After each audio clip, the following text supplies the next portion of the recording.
5 FIBA world records. Not career highlights, not tournament awards, not a collection of impressive moments stretched across multiple years of international competition. 5 separate, officially documented FIBA world records broken in a single game in the very first appearance Caitlin Clark ever made for the United States senior national team. Let that sink in for a second.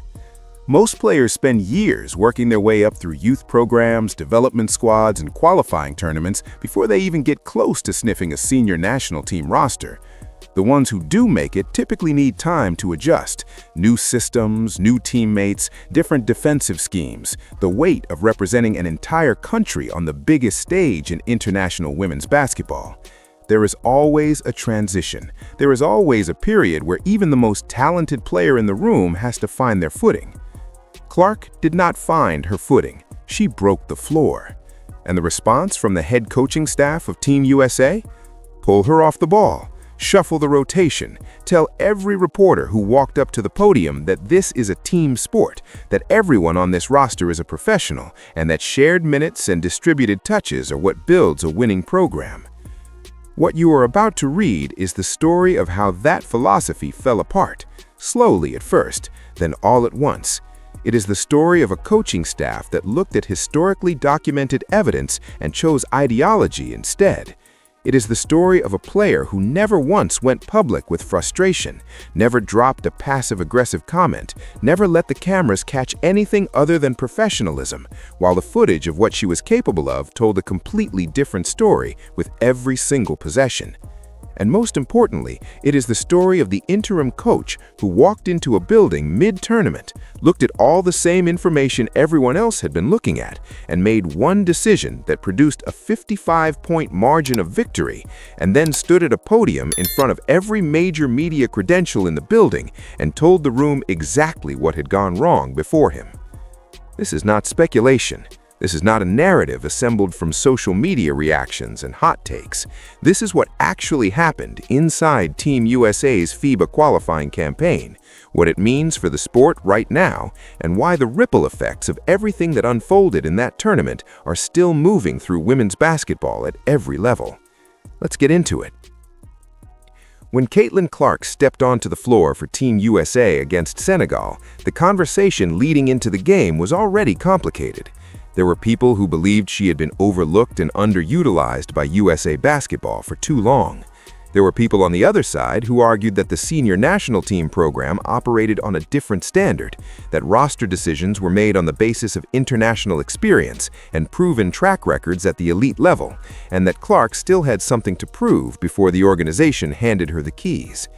What nobody had fully prepared for was the possibility that she would make both sides of that argument irrelevant in the span of a single game. 5 FIBA world records, not 5 impressive stats, not 5 categories where she ranked near the top, 5 officially recognized records at the international governing body level, broken during a debut in a setting where the entire women's basketball world was watching with the kind of analytical intensity that gets applied to almost nothing else in this sport. To understand what that actually means, you have to understand what FIBA records represent. These are not numbers from a single league. These are benchmarks set across decades of international competition, across every women's basketball program on the planet that participates in FIBA-sanctioned events. The women who held these records before Clark were some of the most decorated international players the sport has ever produced. Some of those records had stood for years. Clark walked into her first game and dismantled them. Assists, efficiency, total statistical dominance at a level that international women's basketball had never recorded in a single appearance. And when you add the context, first game, senior level, 0 transition period, the magnitude of what happened against Senegal becomes almost difficult to process through a normal basketball framework. This was not a hot shooting night where the ball kept finding the bottom of the net regardless of shot quality. This was not a situation where a weaker opponent happened to give up uncontested looks that inflated the numbers. This was a player demonstrating that she is the most complete offensive engine on the planet at the international level, doing it in a setting where every possession was tracked, analyzed, and measured against the entire history of the sport. The logical basketball response to that performance was obvious. You had just watched something that the sport had literally never seen before. You had a player on your roster who had just proven, with documented evidence, that she operates on a fundamentally different level than anyone else in the building. The move was straightforward. Build the offense around what just happened. Make Clark the engine. Get the other 4 players moving off her reads and creating opportunities downstream from her decision-making. That is not what happened. Cara Lawson came into this USA basketball qualifying campaign with a coaching philosophy she had been applying consistently. Equal distribution of the ball. Shared playing time across a roster full of accomplished professionals. A team identity built around the principle that no single player should define the group. In theory, that framework has genuine value. International basketball is won through chemistry, depth, and collective execution. No serious analyst argues against those principles in a vacuum. A roster full of WNBA professionals, all contributing meaningfully, is a more resilient team than one built entirely around a single star who, if defended effectively, can bring everything to a halt. The problem with that theory is what it requires you to ignore in practice. It requires you to look at 5 FIBA world records and decide that the player who just set them should be managed down in the next game to preserve rotation equity. It requires you to watch Clark operate as an offensive engine that has never been documented at this level before, and conclude that the more important philosophical commitment is making sure every player on the roster gets a fair share of the touches. It requires you to prioritize a system over the evidence the system itself is producing. When reporters started asking about Clark's role following the record-breaking debut, Lawson's responses were consistent. Every player on this roster is a starter in the WNBA. This is a team. Everyone deserves their time. These are not coaching adjustments, they are sentiment statements, and there is a meaningful difference between the two.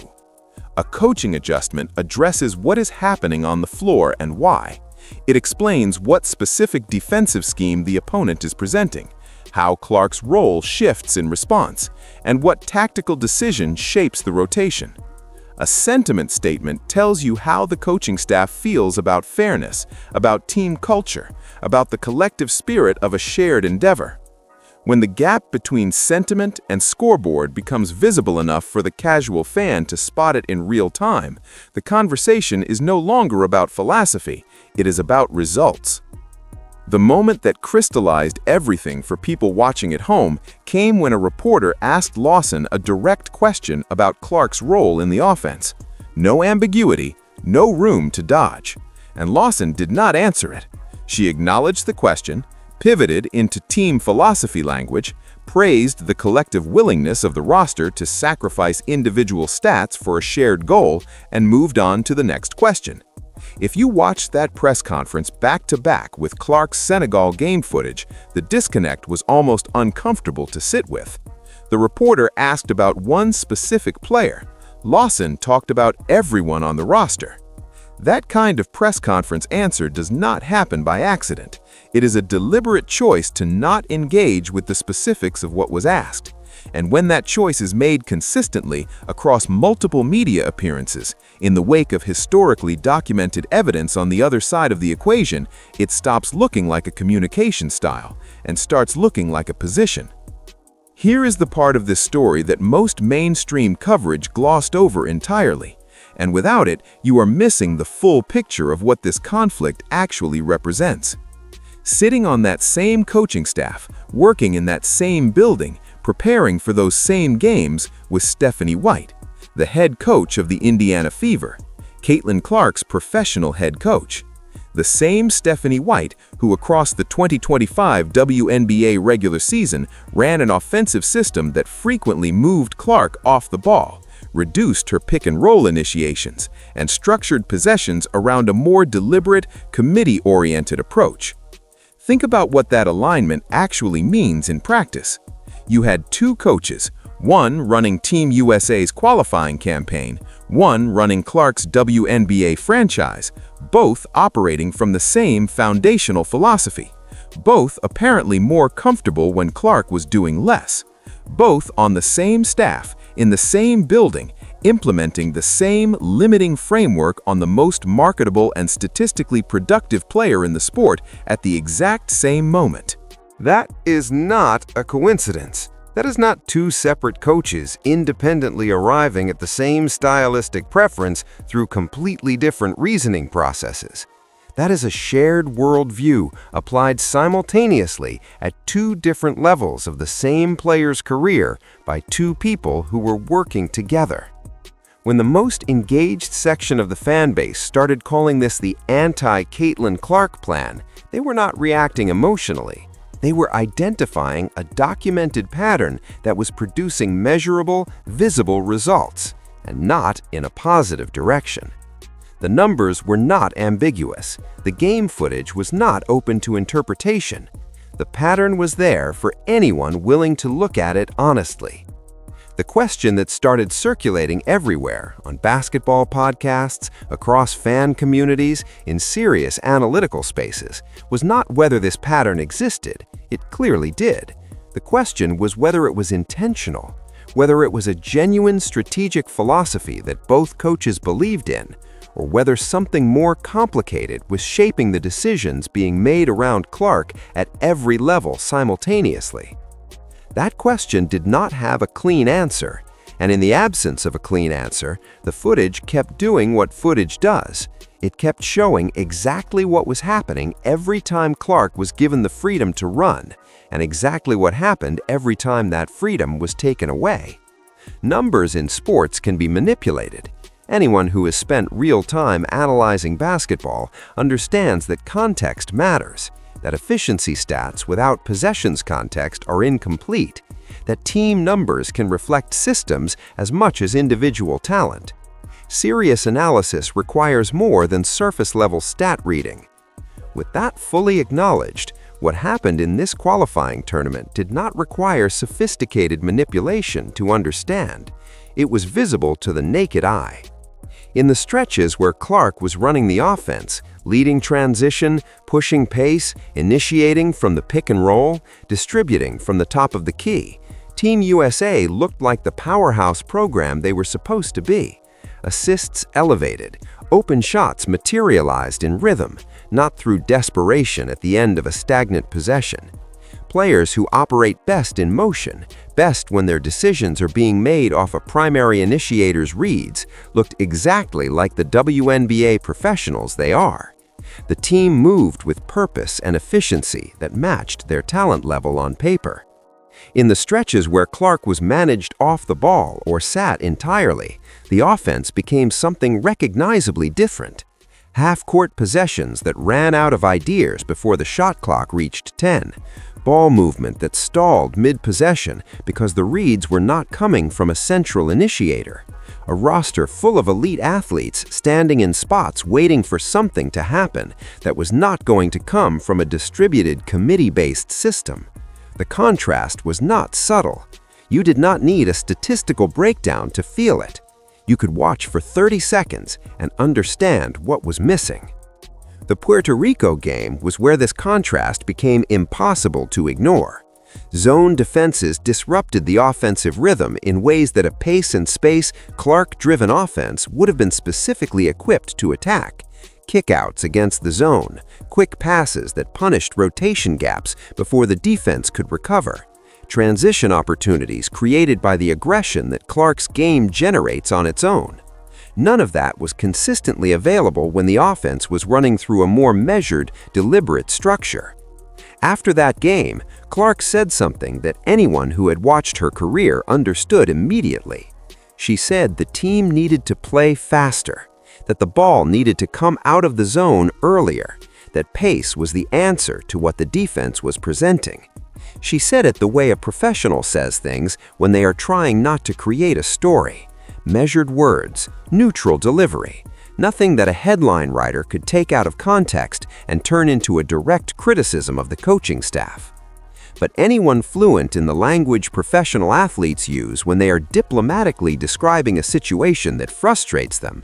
Anyone who has spent real time listening to how players talk about their roles when they cannot fully say what they mean, knew exactly what that comment was communicating. Let me run this offense. Stop taking it out of my hands. The team is better when I am the engine, and everyone knows it. She never said that directly. She never went public with frustration in any traceable, quotable way. No passive-aggressive post-game comments, no cryptic social media activity, no coded language in interviews designed to publicly pressure the coaching staff into a change. She showed up, played her minutes, posted her numbers, and let the footage make the argument for her, which it did, every single game. Here is where the story stopped being about basketball philosophy and became something else entirely. Heading into the matchup against New Zealand, something happened that nobody on the outside had been prepared for. Cara Lawson was gone. Not reassigned for a single game with a clearly stated tactical reason, not stepping back for a brief period with an explanation that USA Basketball had the basic courtesy to communicate to the public, not sitting out with any kind of official statement released through any channel the organization controlled. She was simply not on the sideline. No announcement, no injury report, no press release. One day, she was at the podium navigating questions about Clark's role, delivering team philosophy answers that were generating more debate than they were settling, and the next day, the head coaching position was occupied by someone else entirely. To this day, the full circumstances of Lawson's departure from that tournament have not been made transparently public. That silence is not a neutral thing. It is not simply an organizational decision to keep internal matters private. In a setting where every coaching move is watched, analyzed, and discussed by a highly engaged national audience, unexplained absences do not stay unexplained in the public conversation. They become the story. And the specific story that the silence invited was obvious to anyone paying attention. The timing was too precise. The decision to remove Lawson from the sideline came at the exact moment when the tension between her rotation philosophy and the on-court results had become impossible to continue managing. The replacement made his most significant visible decision, starting Clark, before a single minute of action against New Zealand had been played. The direction change was immediate, complete, and public in a way that normal mid-tournament adjustments almost never are. When a head coach disappears from a major tournament with no explanation, and the interim who steps into the vacancy immediately undoes the most visible and controversial decision her predecessor had been making, the timeline starts building its own narrative, whether anyone in the organization wants it to or not. The absence itself communicates something. The speed of the reversal communicates something. The decision to not explain any of it communicates something. That something is not a settled official account of what happened, but it is not nothing either. And in the absence of any official clarification, the most analytically engaged section of this audience will continue to draw the most logical conclusion available from the visible evidence, that the internal disagreement over how Caitlin Clark was being used had reached a point that the organization could no longer contain quietly. Into that vacuum stepped Nate Tibbetts, the head coach of the Phoenix Mercury. No transition period, no runway to ease into the role, no lengthy process of reviewing the previous coaching staff's systems and philosophies before making changes. He walked into the building as Team USA's interim head coach and identified the most important personnel decision immediately available to him before a single possession of basketball had been played. He put Caitlin Clark in the starting lineup. There was no committee meeting about this, no philosophical debate about rotation equity or whether it was fair to the other players on the roster, no consideration of whether elevating Clark ahead of teammates who had more international experience might damage team chemistry. Tibbetts looked at the available information, the game footage, the box scores, the officially documented record-breaking evidence that had been sitting in front of everyone from the very first game, and made the most straightforward basketball decision the situation presented. The starting five he sent onto the floor for the New Zealand game: Kelsey Plum, Caitlin Clark, Paige Bookers, Ryan Howard, and Angel Reese. 3 veterans with international experience who understood the demands of this specific competitive environment. 2 players whose individual games are specifically designed to reach maximum effectiveness when an elite pace-setting point guard is pushing transition and finding them in positions where their particular skills create the most damage. All 5 connecting to each other's skill sets in ways that required exactly 0 additional explanation. This was not an experimental lineup assembled through creative thinking. This was a coach looking at his personnel, understanding what each player does best, and designing a starting unit around the player whose game creates the most downstream value for everyone else on the floor. It was obvious, it was immediate, and the fact that it took an interim coach arriving mid-tournament under unclear circumstances to make it happen says something significant about what the previous approach had been prioritizing. Team USA defeated New Zealand 101-46, a 55-point margin of victory against an opponent that was not embarrassingly outmatched on paper and that had prepared specifically for this game. Clark led the team in efficiency and assists, running the offense with the freedom and pace that her game is built around. Transition opportunities materialized at a rate the offense had not produced in any of the previous games under the prior coaching structure. The ball moved with purpose. Open looks appeared in rhythm rather than through late shot clock desperation. The offense produced points the way a functional, player-appropriate system is supposed to produce points, not through individual heroics overcoming a mismatched system, but through collective execution generated by a central initiator whose reads create opportunities for every other player on the floor. It looked, to anyone who had watched the previous games, like a different team had taken the floor entirely. Not a different roster, not different individual talent levels, the same people in roles that actually made sense for what each of them does best, running at the pace the offense needed to run at to function at the level everyone had known it was capable of reaching. But the defining moment of the entire qualifying campaign did not happen during the game. It happened after the buzzer. Nate Tibbetts walked to the podium and said something that coaches at his level almost never say. He acknowledged, publicly and directly, and without any of the diplomatic insulation that normally wraps these kinds of conversations, that the approach before him had not been working. He described the rotations as having been shuffled around too much. He said the group had not been given sufficient time to build chemistry as a consistent unit.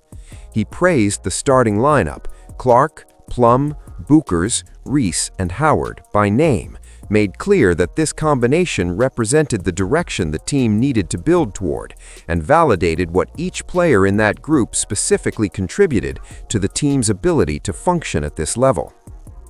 When a reporter asked him directly about Clark's role in the starting group, Tibbetts did not pivot into team philosophy language.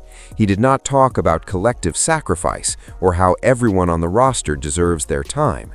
He explained how the pieces connect. He validated what Clark brings to the offense when she is operating at faux pace.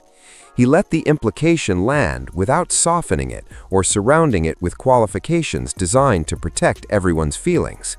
He ate crow on live television, a sitting coach at a media podium with every major outlet covering the tournament watching in real time, essentially confirmed that the staff before him had gotten the Caitlin Clark situation wrong. That does not happen in coaching circles.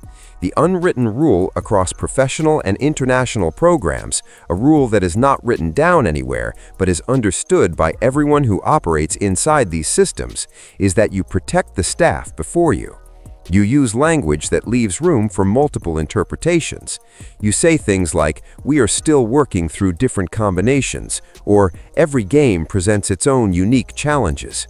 You find ways to communicate that changes are being made without specifically identifying what was broken or who was responsible for the breaking.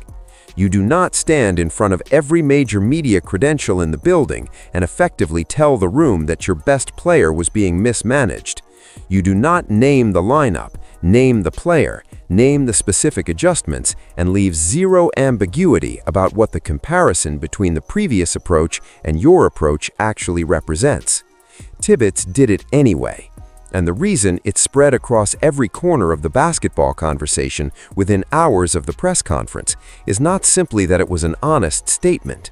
Plenty of honest statements get made in sports, and nobody particularly cares. It spread because it confirmed what the most engaged, analytically serious segment of the audience had been saying for over a year. The system was not built for Caitlin Clark.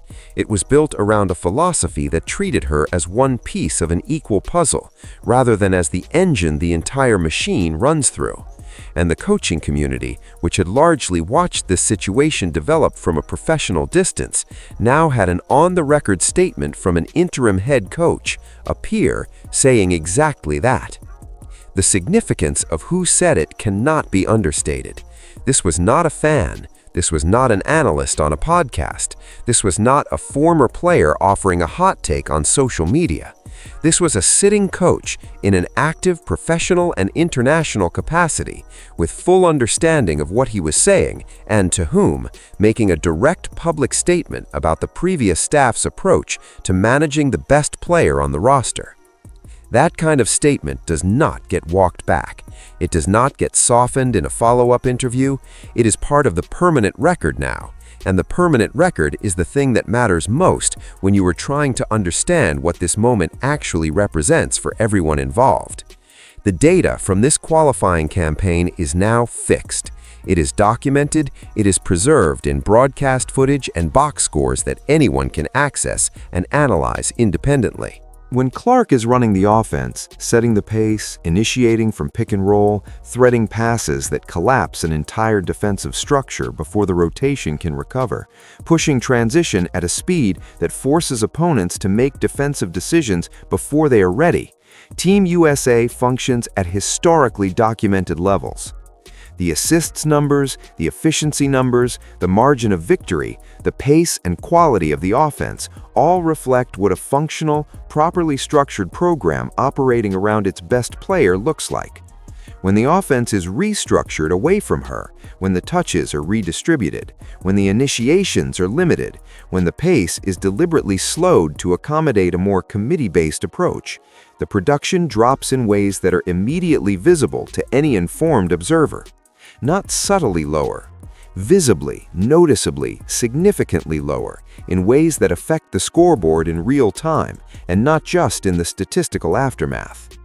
This is not a narrative that advocates constructed after the fact to support a predetermined conclusion. This is documented evidence from the highest level of international women's basketball competition, produced over the course of a single qualifying campaign, accessible to anyone willing to look at it honestly. The coaching community cannot unsee this data. USA Basketball's front office cannot unsee it. The organizations that employ the coaches who made these decisions cannot unsee it. And most critically, Stephanie White, who is still the head coach of the Indiana Fever and who is still coaching Caitlin Clark every single day through a full WNBA regular season, cannot unsee it.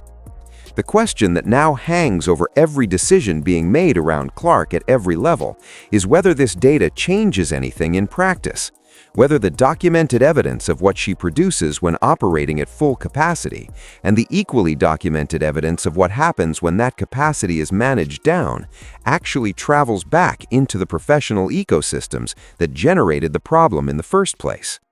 The Indiana Fever roster, examined honestly, has real championship contending ingredients.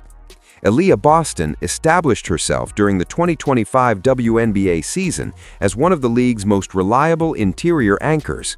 She draws defensive attention in a specific and valuable way. Her presence forces opposing coaches to commit help resources that leave other players in better positions, and she finishes at a rate that makes ignoring her inside presence an unsustainable defensive choice. That specific skill set, in the right offensive system, creates space downstream in exactly the areas where Clark does her most dangerous work. The synergy between a high-volume interior threat and an elite pick-and-roll initiator is not theoretical. It is one of the foundational offensive relationships in modern basketball. Boston and Clark operating in a system genuinely built around what both of them do best represents an offensive combination that most WNBA defenses would struggle to contain consistently. Sophie Cunningham brought something different to the roster, a competitive edge and shooting confidence off the wing that, on her best nights, elevated the offensive floor in ways that do not always show up in the traditional stat categories. Cunningham specifically is precisely the type of player who becomes exponentially more dangerous in a Clark-led pace and space system. She does not need the ball in her hands to force a defensive adjustment. She spaces the floor. She plays with a physical intensity that raises the competitive temperature of everyone around her. Put her in an offense where Clark is pushing in transition and finding shooters before the defense can recover, and Cunningham becomes a matchup problem that opposing coaches have to account for in their game plan specifically. That combination has not been fully unlocked at the professional level yet, and the gap between what Indiana showed on their best nights in 2025 and what this team could look like with Clark consistently operating at the pace this qualifying tournament just documented, that gap is now a much harder conversation to avoid in any serious analysis of the franchise's trajectory. Because the questions are no longer abstract. They were abstract before San Juan. They could be dismissed as speculation about potential, about hypothetical offensive systems, about what might happen if the coaching philosophy shifted in a particular direction. Those questions have answers now. Documented, permanent answers. The same player operating under a different coaching framework produced a 55-point victory and multiple FIBA world records in the same tournament, where a previous framework produced stagnant half-court possessions and indirect but unmistakable comments from that same player about needing to play faster. The evidence is not sitting in a gray area anymore. It is sitting in a results column. The full story behind Cara Lawson's departure from this tournament has not been told publicly. Until it is, the speculation about whether internal disagreement over Clark's usage contributed to how that situation ended will continue to circulate, because the timeline invites it, because the speed of the reversal following her absence suggests it, and because the absence of any official explanation leaves every interpretation equally available to anyone trying to understand what actually happened. If Lawson returns to the head coaching position at some point, if she reclaims the role and moves to reinstall the rotation philosophy that characterized the early part of this campaign, then everything Tibbetts built becomes a negotiation rather than a foundation. The chemistry of the starting lineup, the documented evidence of what this team looks like operating at full capacity, the on-the-record statements from the interim coach about what the previous approach had gotten wrong, all of that becomes material in a debate rather than a settled conclusion. That scenario, if it occurs, would tell you something significant about where USA Basketball's internal priorities actually sit. Not where their public messaging says they sit, not what their official statements claim about prioritizing results and building toward 2028, where they actually sit in practice when a decision with real consequences has to be made. The alternative is equally revealing. If Tibbetts is named permanent head coach, if the organization looks at the results of this qualifying campaign and concludes that the coaching approach that produced those results should be the coaching approach going forward, then the decision about Clark's role in the program is effectively settled in a way that cannot be quietly reversed without enormous public scrutiny. A permanent head coaching appointment following a record-breaking 55-point qualifying victory with Clark as the clear engine of the offense is a statement, not a verbal statement, not a press release, but a structural, organizational statement about what USA Basketball believes the Clark era is supposed to look like. There is a specific context that makes the coaching decision around this program more significant than it would be in any other Olympic cycle. The 2028 Olympics will be held in Los Angeles, a home Olympics, the largest domestic audience that women's basketball will ever play in front of. A moment that, if handled correctly, could fundamentally change the long-term commercial and cultural trajectory of the sport in the United States. The promotional infrastructure already in place around the WNBA, around Clark specifically, around the surge in attendance and viewership that the league has been experiencing, all of that will converge on a single Olympic stage in a way that women's basketball has genuinely never had access to before. The version of Team USA that just won by 55 points with Clark running the offense at full speed is a compelling early preview of what that program could look like on that stage. That is the version of Team USA that a home crowd in Los Angeles will show up to watch. That is the version that will generate the kind of broadcast numbers that change how networks and sponsors think about investing in women's basketball long term. That is the version that translates the work of the last several years, the growing attention, the viral moments, the new generation of fans who came to the sport through Clark and have been staying because the product continues to deliver, into something lasting. But only if the organization makes the right call about who is coaching it and how that coach is empowered to structure the roster around the evidence they have just been handed.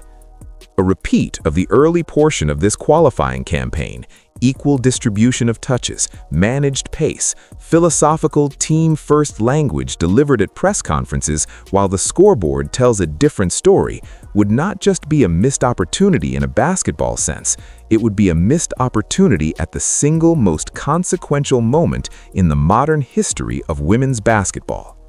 The stakes are that specific, the timing is that precise, and the evidence of what works is that thoroughly documented. What Tibbetts proved in that single game against New Zealand is not a coaching theory anymore. It is a result, a documented, public, permanent result that now sits alongside all the other documented, public, permanent results in the record of this qualifying campaign, available for anyone to examine, reference, and draw conclusions from. When Clark is the engine, this team breaks records. When the engine is managed down, the production drops.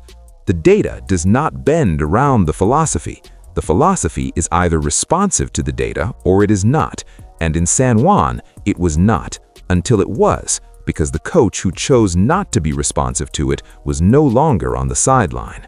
Stephanie White is still coaching Clark every day. The 2026 Indiana Fever season is coming. The WNBA season will unfold under the same coaching staff that was present for all of this, both the stagnant half-court possessions and the record-breaking performances, both the team-first press conference deflections and the podium truth that Tibbetts delivered without apology or softening. White was in that building. She watched what happened when the approach changed. She heard what Tibbetts said about it publicly. The question is whether any of that changes the decisions made inside the Fever's practice facility when nobody is watching, whether the data from the international stage travels back into the day-to-day coaching environment in a way that actually shows up in how possessions are structured, whether Clark's 2026 season looks more like the record-breaking debut against Senegal and the 55-point demolition of New Zealand, or more like the stalled half-court sets and the coded comments about needing to play faster. That question does not have an answer yet, but it will. And when it does, the context from San Juan will be the frame that everyone uses to evaluate what the answer means. There is one chapter left in this story, and it has not been written yet. It will be written in the permanent head coaching decision for Team USA. It will be written in the 2026 Indiana Fever season.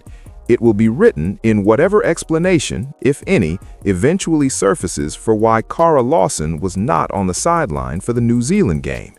It will be written in the organizational choices that USA Basketball makes between now and the opening ceremony of the Los Angeles Olympics. Every one of those decisions will be made against the backdrop of what happened in this qualifying tournament. Every analyst, every coach, every executive in women's basketball who was paying attention now has to account for the documented evidence of what this specific player produces when given the freedom to run an offense at full speed, and what happens to that same offense when the freedom is taken away. The sport has always had dominant players. It has always had players whose individual talent exceeded the systems they were placed in. What is different about this moment is the documentation, the precision with which the before and after has been recorded and made available. The public statement from an interim coach that confirmed on the record what the footage was already showing. The fact that this all unfolded at an international level in front of a global audience under the full scrutiny of every journalist and analyst with a media credential in the building.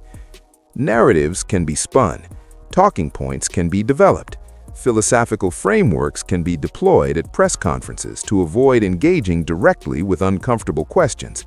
All of that is still technically available to anyone who wants to use it, but the data is permanent. The footage is permanent. The 55-point margin is permanent. The 5 FIBA world records from Game 1 are permanent. Tibbetts' podium statement is permanent. All of it now exists in the public record of this sport in a way that no organizational messaging can fully absorb. The question of what happens next is genuinely open, but the question of what the evidence shows has already been answered, definitively, publicly, and in a way that women's basketball will be referencing for a very long time. The next decision from USA Basketball on the permanent head coaching position will tell you everything about whether this organization learned what the evidence in San Juan was trying to teach. Stay locked in, because when that announcement comes, the implications are going to run much deeper than a single roster move, and the Fever's first game of the 2026 season will be the first real-world test of whether any of this actually changed anything. That test is closer than most people think.